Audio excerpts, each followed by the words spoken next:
Welcome to 6 Minutes, the show that keeps you up to date with the six in about 6 minutes. On this episode, Joe Rogan blasts the CBC, update on the Drake XXXTentacion situation, what John Tory officially stepping down means for Toronto, new music, and so much more.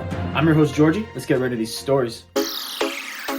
John Tory officially stepped down as mayor on Friday, and many prominent figures are throwing their hat in the ring to take his spot. Some serious, some hopefully not so serious. Gil Penisola is probably the favorite as he placed second in the last election, receiving 18% of the votes. Former Chief of Police Mark Saunders and City Planner Jennifer Keesmaat are also showing interest in running as well. Also showing interest, anti-mask advocate Chris Sky and Michael Ford, Doug Ford's nephew. Torontonians will be going to the polls in June or July. Who do you want to see as mayor? I would love to hear it down in the comment section below. After a lengthy review, the first ever emergency act implemented in Canadian history was deemed necessary. Justice Rouleau said he made his overall decision with reluctance, stating that politicians and police could have avoided resorting to the use of emergency powers. In the present situation, however, I'm faced with a statute that has never been used or judicially interpreted. After careful reflection, I have concluded that the very high threshold required for the invocation of the Act was met. I do not come to this conclusion easily, as I do not consider the factual basis for it to be overwhelming. As I have explained in my report, the response to the Freedom Convoy included a series of policing failures, though I have also identified sound practices employed by some police services in their response. Some of the missteps may have been small, but others were significant. What is your take on Justice Rouleau's decision? I would love to hear it down in the comment section below. Joe Rogan blasts the CBC in his latest interview after he learns that the federally funded CBC associated the word freedom with the far right. Canada is so fucking wild right now. It's such a really crazy place. Here it is. Why the word freedom is such a useful rallying cry for protesters. The word has become common amongst far right groups. So by putting that far right in there, far right.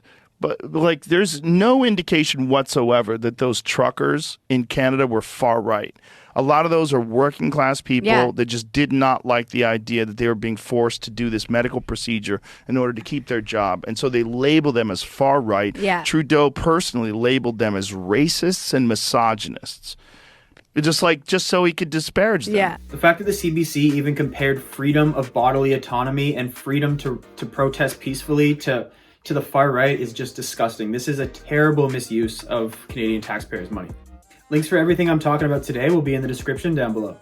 The OCS announced on Thursday its plan to reduce its margins and transition to a fixed pricing model. This is an effort to combat the illicit market and is suspected to contribute approximately $35 million to the marketplace in 2023-2024. The OCS hasn't announced what these new margins will be, however have stated the margin on dried flower will be the lowest of any product category to compete effectively with the illegal market. Pricing changes will be implemented for September 2023. The judge in charge of the XXXTentacion case has dismissed Drake from being deposed after Drake's lawyer argued that the deposition would be unreasonable and oppressive. I think you have a cooperating witness that corroborates that Mr. Graham has nothing to do with this case. Mr. Graham is not listed in any report. Mr. Graham, I don't believe has been discussed whatsoever in this case, to my knowledge, other than rumor and innuendo. And the problem is that someone could come take the stand and say, Elvis made me do it. You can't go then take Elvis's depo. Well, you can anyways, but I'm just giving you an example. The trial is still ongoing. After a bomb threat on Wednesday, tensions rose during a Halton District Board of Trustees meeting over controversial Oakville High School teacher Kayla Lemieux. Transgender activist Julia Malot spoke at the meeting and expressed displeasure after being forced to censor their speech before presenting. Thank you. In the interest of transparency, I do just want to say to begin with here that this is not the original speech that I wrote. This is a censored version of the speech. I was told that what I originally wrote was unacceptable. I will be abiding by what I told you today and reading what we reviewed earlier. I have provided my original speech to the Toronto Star and to the National Post for them to do with as they would like.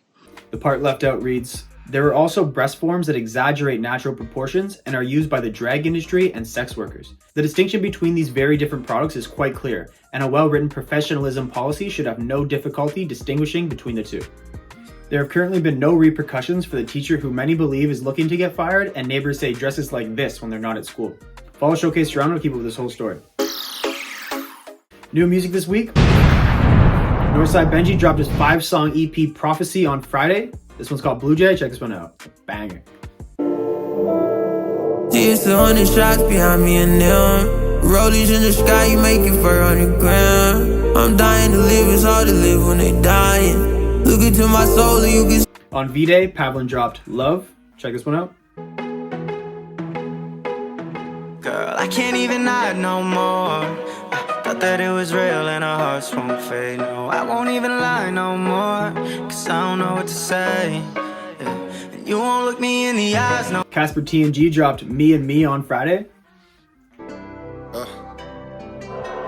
About to blow on TNT, now my phone on D&D. Take her down and be in peace. Who do I got? It's me and me. I'll run no more feelings. And last but not least, Shannon Chapman dropped The First Move, also dropped on Friday. Check this one out. I like to go out and get it. You'll never catch me waiting around. Waiting. I always know where I'm headed. All music heard in these episodes can be found in the Showcase Toronto Spotify playlist. And that's it for this episode of 6 Minutes. Please don't forget to like, comment, subscribe, and be sure to tune in to next week's episode. One love.